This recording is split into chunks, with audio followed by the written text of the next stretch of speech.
जब सरकार गरीब के साथ खड़ी हो तो हर सुबह में जगती है एक नई उम्मीद, एक नया भरोसा।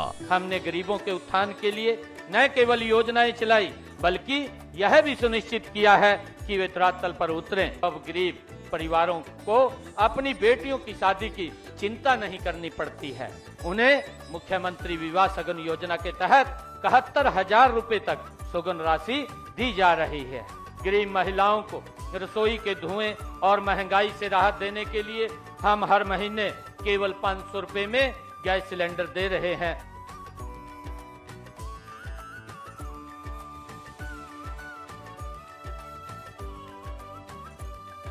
मुख्यमंत्री ग्रामीण आवास योजना से अब हर गरीब के सिर पर छत है और मुफ्त प्लॉट से मिला है जीने का सम्मान। मुझे मुख्यमंत्री आवास योजना से घर और स्वच्छ भारत मिशन ग्रामीण से शौचालय का लाभ मिला है। पीएम सूर्य घर मुफ्त बिजली योजना से खेतों और घरों में मुफ्त बिजली पहुंच रही है। अब किसान भी आत्मनिर्भर और बच्चे भी रोशन भविष्य की ओर। जब गरीब को इलाज का बोझ न उठाना पड़े और बुजुर्गों को मिले 5 लाख रुपए तक का मुफ्त उपचार, तभी तो हर चेहरे पर लौटती है मुस्कान। गरीब की खुशहाली ही हरियाणा की असली पहचान है। जब हर चेहरे पर मुस्कान हो तभी पूरा होता है सशक्त हरियाणा का सपना। सत श्री अकाल, तुसी वेख रहे हो जगबानी टीवी ते असीं हाज़र हां हरियाणा बुलेटिन लैके। हरियाणा दीआं अहम खबरां उत्ते झात मारदे हां। पहली खबर ते झात मारदे हां। बंगाल दी सियासत दे विच उबाल उठिआ है। हरियाणा दे मुख मंत्री नायब सिंह सैनी ने ममता बनर्जी उत्ते वड्डा हमला कीता। सैनी ने साफ कह दिता कि बंगाल विच हुण ममता दीदी दे दिन गिणे मिथे रह गए हन अते उत्थे जल्द ही भाजपा दा कमल खिड़ेगा। आखिर क्यों सीएम ने यह गल कही? ममता बनर्जी बंगाल दे लोकां नाल धोखा कर रहे ने, यह गल उन्होंने क्यों कही? आओ सुन लेने उन्हां दी जुबानी। देखिए, ना तो बंगाल के बारे में जो चर्चाएं हैं, यहाँ लोकतंत्र नाम की चीज तो रही नहीं है। किस प्रकार से लोकतंत्र को कुचल करके, संविधान को कुचल करके, संवैधानिक पीठ का जिस प्रकार से ममता बनर्जी अपमानित कर रही हैं, दुर्भाग्यपूर्ण है। बंगाल ने ये मन बनाया है कि आने वाले समय में नरेंद्र मोदी जी के नेतृत्व में बंगाल में सरकार बनेगी और जो ममता दीदी ने यहाँ की जनता का शोषण किया है, शोषण भी इस प्रकार का किया है। हम देखते हैं कि अंग्रेजों ने जिस प्रकार से यहाँ के लोगों के ऊपर अत्याचार किए थे, वो सेम अत्याचार यहाँ की सरकार लोगों के साथ कर रही है। आज यहाँ महिलाएं सुरक्षित नहीं है, आज यहाँ पर कर्मचारी वर्ग परेशान है, किसान वर्ग दुखी है इस सरकार से, युवाओं को रोजगार नहीं है।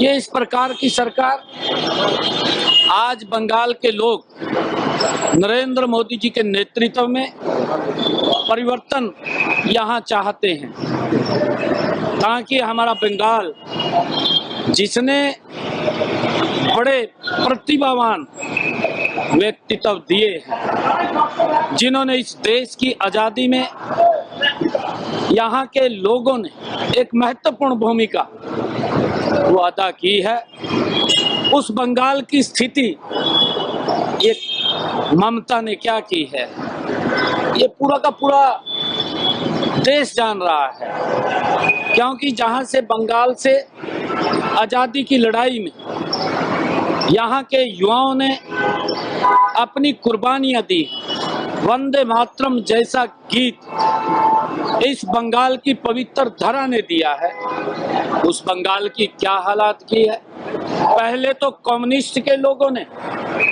यहाँ पर रोजगार और यहाँ के लोकतंत्र को कुचलने का काम उन्होंने किया, उससे बड़ा पाप ये ममता दीदी कर रही है। यहाँ के उद्योग पलायन कर रहे हैं, यहाँ पर कानून व्यवस्था का राज नहीं है। जिस प्रकार से लोग इस राज्य के अंदर तंग है। लोग अब चाहते हैं कि आने वाले समय के अंदर मोदी जी का जो संकल्प है विकसित भारत, हमारा बंगाल भी ये विकसित हो, जहां उद्योग आए, जहां पर युवाओं को रोजगार मिले, जहां पर बहनें सुरक्षित हों और जहां का किसान संपन्न हो। गरीब को मजबूती की तरफ ले जाने का काम जिस सरकार में हो, वो नरेंद्र मोदी जी के नेतृत्व में सरकार हो सकती है। बहुत सारी केंद्र की योजनाएं जिनको ममता ने यहाँ लागू नहीं किया, यहाँ के लोग उनसे वंचित हैं। चाहे आयुष्मान भारत हो, चाहे प्रधानमंत्री आवास योजना हो, बहुत सारी ऐसी योजनाएं हैं जिनसे बंगाल के लोग वंचित हैं। परंतु नरेंद्र मोदी जी के नेतृत्व में जब यहाँ डबल इंजन की सरकार बनेगी तो वो सब योजनाएं, वो पूरा का पूरा एजेंडा वो बंगाल में भी लागू होगा, ताकि गरीब को सशक्त और मजबूत किया जाए। और आपकी कीर्ति आजाद फॉर्मर क्रिकेटर तृणमूल सांसद, वो कह रहे थे क्यों ट्रॉफी को मंदिर ही लेके गया, मस्जिद में क्यों लेके गया, गुरुद्वारा में क्यों लेके नहीं गया? इंडिया जो ट्रॉफी जीता इसको कीर्ति आजाद फॉर्मर क्रिकेटर। देखिए, क्योंकि ना तो कांग्रेस का और ना तृणमूल कांग्रेस का हमारी संवैधानिक संस्थाओं में विश्वास है, उनको अपमानित करने का काम कर रहे हैं। अभी देश की महामहिम राष्ट्रपति महोदया द्रौपदी मुर्मू जी एक ऐसे लोगों के बीच में जो आदिवासी समाज है, उस समाज के बीच में वो यहाँ पर आई थी और किस प्रकार से ऐन समय के ऊपर कार्यक्रम को बदलने का काम यहाँ की सरकार ने किया है। दुर्भाग्यपूर्ण है, क्योंकि ये लोग लोकतंत्र में विश्वास नहीं करते। ये लोग तो लोकतंत्र को कुचलने का काम करते हैं। आज जैसा मैंने कहा भी है, महिलाएं सुरक्षित नहीं है इस राज्य में। आज युवाओं को रोजगार नहीं है, उद्योग पलायन कर रहा है और किसान दुखी है, गरीब को योजनाओं का लाभ नहीं मिल रहा है। आने वाले समय के अंदर बंगाल ने ये निर्णय किया है कि नरेंद्र मोदी जी के नेतृत्व में विकसित ਤਾਂ रुख कर ਲੈਂਦੇ ਆ ਦੂਜੀ ਖਬਰ ਦੇ ਵੱਲ। ਹਰਿਆਣਾ ਦੇ ਮੁੱਖ ਮੰਤਰੀ ਨੇ ਬੰਗਾਲ ਦੀ ਧਰਤੀ ਨੂੰ ਕ੍ਰਾਂਤੀਕਾਰੀ ਧਰਤੀ ਦੱਸਿਆ। ਬੰਗਾਲ ਦੀ ਕ੍ਰਾਂਤੀਕਾਰੀ ਧਰਤੀ ਉੱਤੇ ਹਰਿਆਣਾ ਦੇ ਮੁੱਖ ਮੰਤਰੀ ਨਾਇਬ ਸਿੰਘ ਸੈਣੀ ਦਾ ਜ਼ੋਰਦਾਰ ਧਮਾਕਾ। ਸੈਣੀ ਨੇ ਬੰਗਾਲ ਦੀ ਮਿੱਟੀ ਨੂੰ ਸਿਜਦਾ ਕਰਦਿਆਂ ਅਜਿਹੀਆਂ ਗੱਲਾਂ ਕਹੀਆਂ ਕਿ ਪੂਰਾ ਪੰਡਾਲ ਤਾੜੀਆਂ ਨਾਲ ਗੂੰਜ ਉੱਠਿਆ। ਦੇਸ਼ ਨੂੰ ਵੰਦੇ ਮਾਤਰਮ ਦੇਣ ਵਾਲੀ ਇਸ ਧਰਤੀ ਦੇ ਲੋਕਾਂ ਨੂੰ ਸੀਐਮ ਸੈਣੀ ਨੇ ਕਿਵੇਂ ਆਪਣਾ ਮਾਣ ਦੱਸਿਆ, ਉਹ ਵੀ ਇਹੀ ਸੁਣ ਲੈਂਦੇ ਆ। सुना देने तुहानू सीएम सैनी का बयान। भगवान श्री कृष्ण ने सर्व मानव जाति के लिए गीता का संदेश दिया, कर्म का संदेश दिया। आज मुझे बंगाल की इस ऐतिहासिक भूमि पर आने का मौका मिला है। ये कुल्फी की इस पवित्र धरती पर आप सभी माताओं, बहनों, नौजवान साथियों और किसानों को और हमारे मछली पालन किसान, मैं आप सबको सादर प्रणाम करता हूं। आप उस धरा के निवासी हैं जो भारतीय इतिहास, संस्कृति और संघर्ष की ये धरती रही है। ये वही क्षेत्र है जहां से बंगाल की समृद्ध सांस्कृतिक विरासत और देशभक्ति की भावना पूरे देश में फैलती है। साथियों, कहा भी है, बांग्ला माटी, बांग्ला मानुष, बंगाल मेरी, बंगाल की मिट्टी और बंगाल के लोग हमारे गर्व हैं। ये बात ये कही गई है। साथियों, मैं बंगाल की इस पुण्य भूमि को नमन करता हूं और यह वही बंगाल है जिसने भारत की आजादी को एक नई दिशा देने का काम यहाँ के रणबांकुरों ने किया है, जिसने देश को स्वामी विवेकानंद जी और नेताजी सुभाष चंद्र बोस, बंकिम चंद्र चट्टोपाध्याय जी, डॉक्टर श्यामा प्रसाद मुखर्जी जैसे देशभक्त इस पवित्र भूमि ने दिए हैं, ऐसे महान राष्ट्रभक्त इस पवित्र भूमि ने दिए हैं। साथियों, इस धरती ने देश को वंदे मातरम का मंत्र दिया है और इस भूमि ने राष्ट्रवाद की वो ज्योति जलाई है जो आज भी करोड़ों भारतीयों के दिलों में वो जग रही है। साथियों, आज यह जनसभा ये केवल एक राजनीतिक कार्यक्रम नहीं है साथियों, बल्कि ये बंगाल के ये परिवर्तन की ये पुकार है और हम सब ने मिलकर के इस बंगाल से ये जो लचर पचर और भ्रष्टाचार की दलदल में ये फंसी हुई, जहां लाइन ऑर्डर भी नहीं है, और सरकार को उखाड़ फेंकने का आज संकल्प लेकर के हम यहाँ से जाएंगे।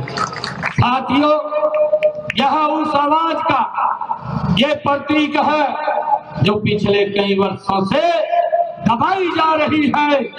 पश्चिम बंगाल की जनता आज बदलाव चाहती है, पश्चिम बंगाल की जनता आज विकास चाहती है और भय तथा भ्रष्टाचार से आज बंगाल की जनता मुक्ति चाहती है।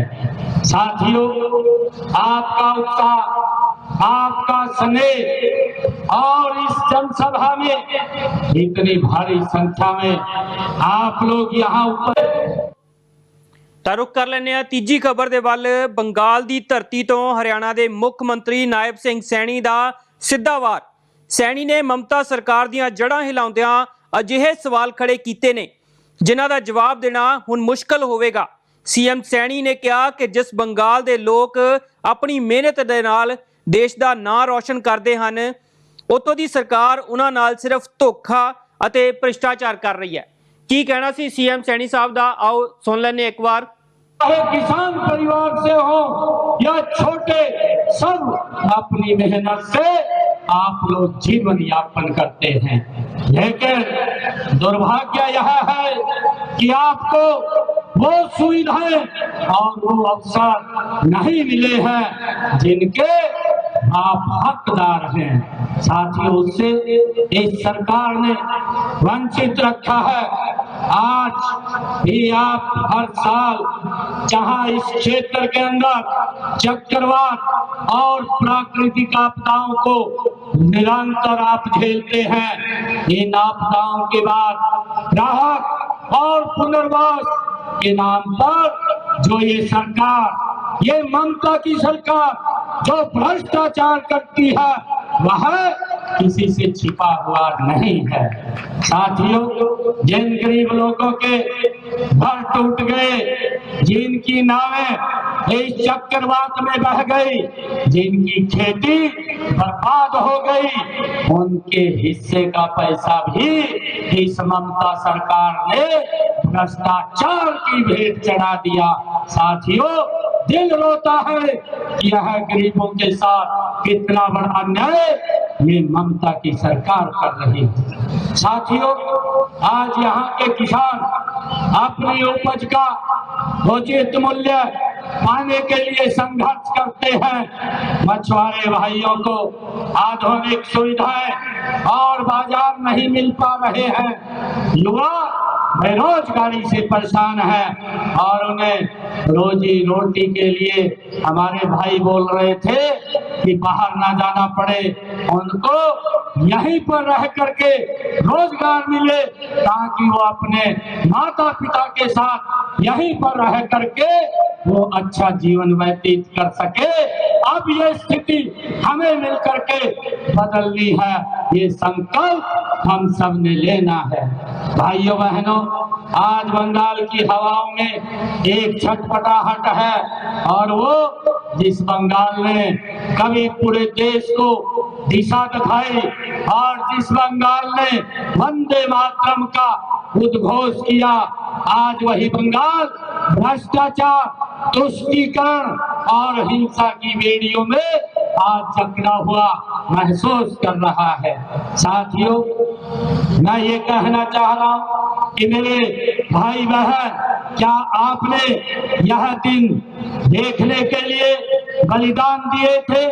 आपका जोश बना रहे कि आप में कितना क्रोध है, ये हमारे महापुरुषों ने हमें रास्ता दिखाया है। साथियों, मैं कहना चाहूंगा कि जिस धरती ने देश को जगाने का काम किया है, आज फिर वही बदलाव का पैगाम लिए खड़ी है, जिसने आजादी की भूमि के आजादी के उस आंदोलन के अंदर यहाँ के रणबांकुरों ने अपनी महत्वपूर्ण भूमिका निभाई थी। आज ये बंगाल उस आजादी के लिए आज फिर तैयार है, उस पैगाम के लिए खड़ी है।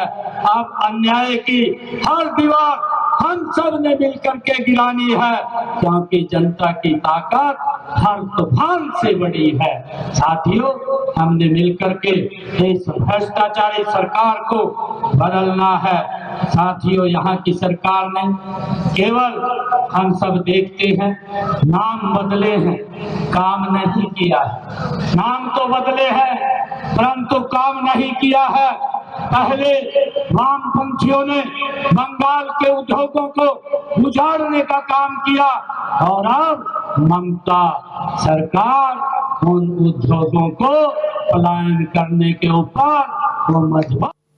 ਤਾਂ ਇਹ ਤਾਂ ਸੀ ਹਰਿਆਣਾ ਦੀਆਂ ਬੁਲਟਨ ਦੀਆਂ ਅੱਜ ਦੀਆਂ ਵੱਡੀਆਂ ਖਬਰਾਂ ਤੇ ਦੇਸ਼ ਵਿਦੇਸ਼ ਦੀਆਂ ਖਬਰਾਂ ਦੇਖਣ ਦੇ ਲਈ ਤੁਸੀਂ ਜੁੜੇ ਰਹੋ ਜਗਬਾਣੀ ਟੀਵੀ ਦੇ ਨਾਲ। ਸਾਨੂੰ ਦਿਓ ਇਜਾਜ਼ਤ।